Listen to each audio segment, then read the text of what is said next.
Alright, so in this video we're talking about New World, and let's get into it.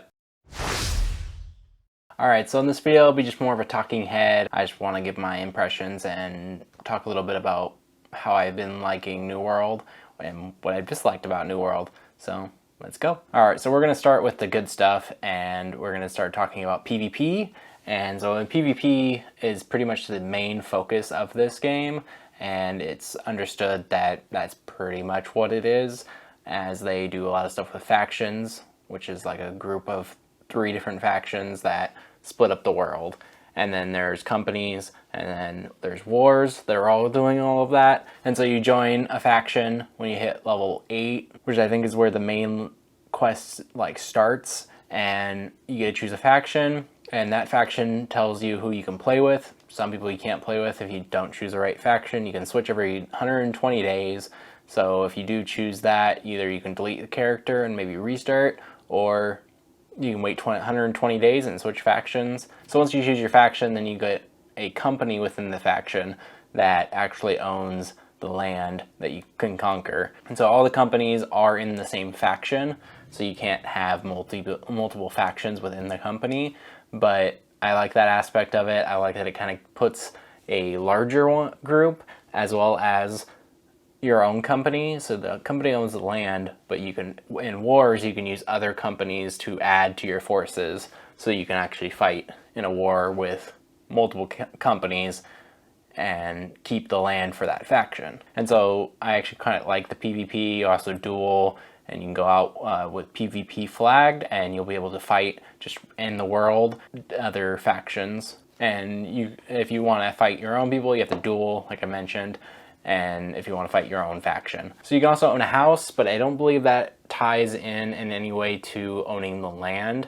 You can buy a house anywhere. It just makes it easier to go between the different settlements, and so you can just own one. There are taxes you have to pay, I believe, per week, and so that's not the greatest, but I do like the housing aspect, and maybe they'll add in farming or something to be able to make the houses more useful besides just storage.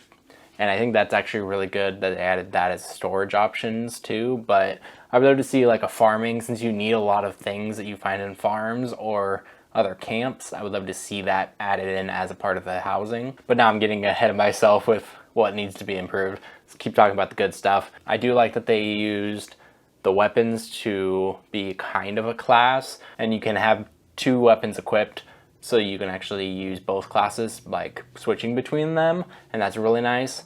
But I do like that they actually made it so it's kind of like Final Fantasy XIV and some other MMOs where you only have to make 1 character. You don't have to make 8 characters to get all of the weapons. And I kind of touched on this before with the housing, but the teleporting and the inn system I really like. There's some other aspects of travel that I'll talk about later that need to be improved, but I do like that you can teleport between places, and you can set an inn so it's easy to get there, and you only can use it once an hour. But I do like that you can at least set one that is free. So what I wind up doing is I teleport somewhere that costs the Azoth, and so you can go there and grab stuff, and then use the inn teleport, and it doesn't cost you anything, but you can grab all your stuff and don't have to use any of the Azoth, as it does cost more Azoth if you're holding more stuff, and you can't teleport with over the amount of stuff you can carry, but you can use the inn to kind of make it cheaper to grab things from other territories and bringing them into the one you're in currently, which I've really enjoyed. And going with the weapons a little bit, I do like the crafting and gathering system and all the skills around those, where you can actually create all of your gear and different skills. And this kind of fills in the spots of maybe character progression, so you don't have to worry about just your weapons, and you kind of get a little bit of crafting skills as well, which is really nice. I'd love to see this a little bit fine-tuned a little bit, but we'll talk about that in a second. And so there is no actual trader in the normal sense of an MMO where you buy something from an NPC or non-playable character, and you just own it and you just sell it back to them for a little bit of money. So once you equip something, it's bound to you, and you cannot sell it. But there is a public market for individual players, so you can actually trade between people, and they can buy them, and you can just put stuff up there, and anytime in the next 14 days, I believe, or 10 days, one of the two, you're able to try to get it sold, and if not, then you just get the item back. There's a little bit of fees there, but I think it's overall a good system. I normally like MMOs that actually have a NPC that I can just sell things to. So you wind up just salvaging all of your stuff that you actually put on just for repair parts and a little bit of gold, not very much at all, but so you can get a lot of repair parts that way, which is really nice since you need to repair your gear. But so overall, that's all the stuff I really enjoyed with New World. And so I'm gonna go into a little bit more of the need to improve area. I haven't really found anything bad with the game, as in it's a deal breaker. I found that most of the stuff I can deal with. It's just, it'd be helpful if they did this rather than, yeah, they just need to fix this. But I'm also only level 30 as of filming this, so I may see more late game, which I've heard the late game stuff is more that way, and I will probably make a video if I get to late game before they fix any of it, explaining some of the stuff that I don't like or that's just broken in the game. So let's go ahead and get into the needs to improve. And so the first one is latency.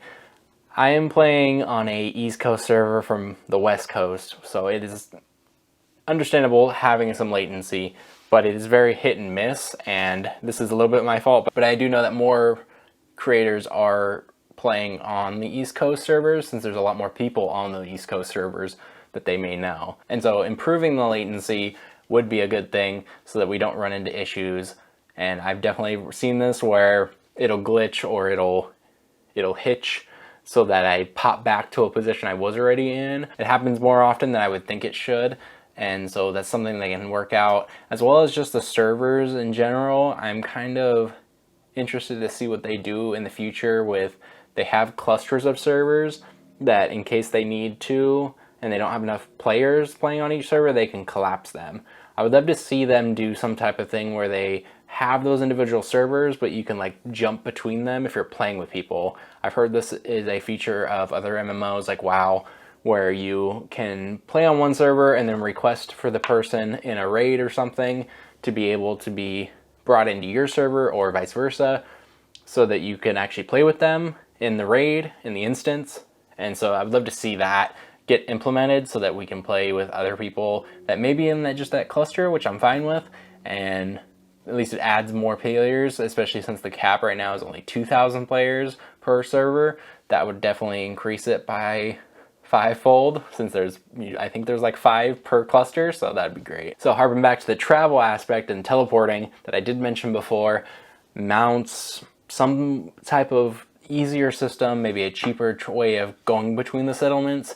If it's like a carriage or something that you can rent for gold, something like that would be great to add so that you can actually do that rather than the more expensive or more time-consuming walking, which, yeah, a lot of people have called this walking simulator, and I can't disagree, but I wish they would do something, and they probably will. It'll just take a little bit longer, and I'm fine with that. That's something that needs to improve. And as I'm playing, I feel like it's a lot more grindy than I expected. I expected some grind, and I understand that it's an MMO, you need to grind a little bit, but it took me roughly 50 hours to get to level 30, and I felt like I was doing a lot of quests, and I feel like there's a lot of distance between a lot of the main quests, and the side quests don't give a lot of experience that I've noticed, where a main quest might give you 20% of a level, side quests give you like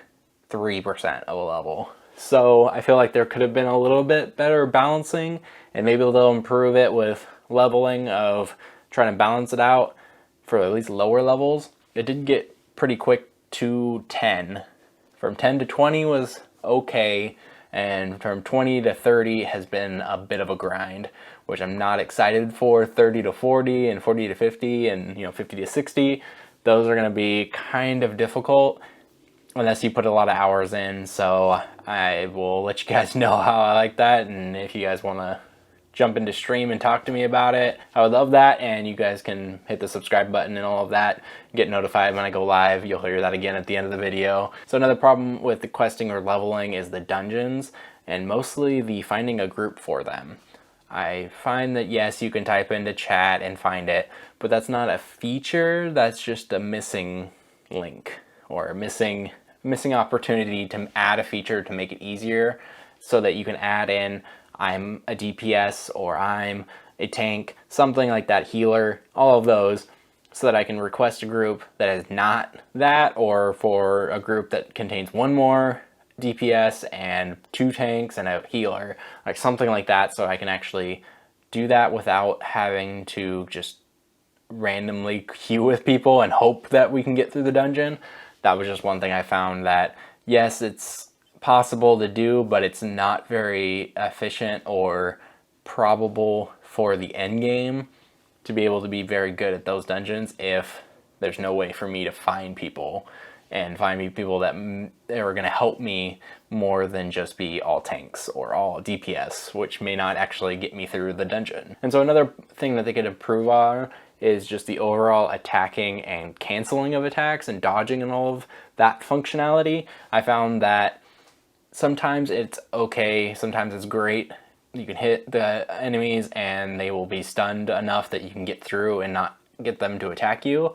But then sometimes if they do it perfectly or you miss something, there should be, at least some of the attacks should be cancelable, whatever that word is, and be able to actually, roll out of it, just so that if you, hit it with the spear, like a light attack, you should be able to dodge out if it misses, or certain little attacks like that, I think should be dodged, like you should be able to dodge out of if you're using light armor.